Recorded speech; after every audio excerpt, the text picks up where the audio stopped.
ereygeena maanta ama ereyga maanta aan baranayno waa ereygan meesha noo saaran waxaa loo aqriyaa confident. Aynu isla aqrino confident. Confident af Soomaali wuxuu noqonayaa kalsooni. Yes, kalsooni. She gave a confident answer. Waxay bixisay jawaab kalsooni leh. Dhiiranaan. By the way, dhiiranaan iyo kalsooni ma isku mid baa? Soomaaliga adiga kaga fiican hal ii faa'iideey taas. Confident waa kalsooni. qofka yani xishoonayo oo de aanan maxaa ahayd bila kalsoonida ah aan sure ma dhaha maya. Let's just say shy waa qof xishoonayo hoos fiirinayo bila kalsooni ah. They are not bold, so opposite isku noqon karaa ama lid. Ereygan part of speech hadda ay weydiisid waa adjective, waa sifo.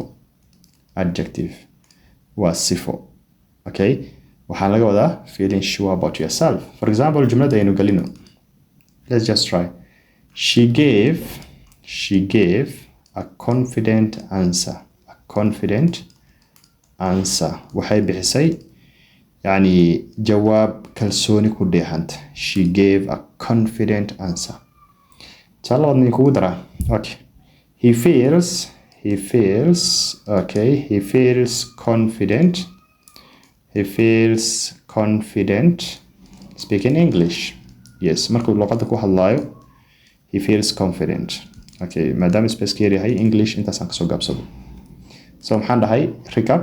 Confident waa kalsooni. Part of speech haddaa fiirisidna waa adjective, waa sifo. Opposite-na ereygan baa ugu dhow waxaan gelin lahaa. Yes, shy. Haddii aan jumlad geliyo she gave a confident answer. Jawaab waxay bixisay kalsooni leh. Answer waa jawaab. Su'aal luqad maxaa lagu yidhahdaa?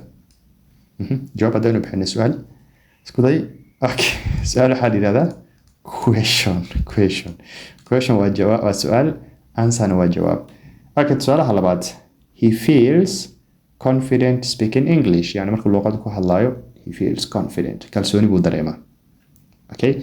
So I want you to give me more sentence. I think it's good that دور تسالة مع دور جملة and then comment يقول له ذاك. Until next time, stay safe, stay happy and stay healthy. Bye bye.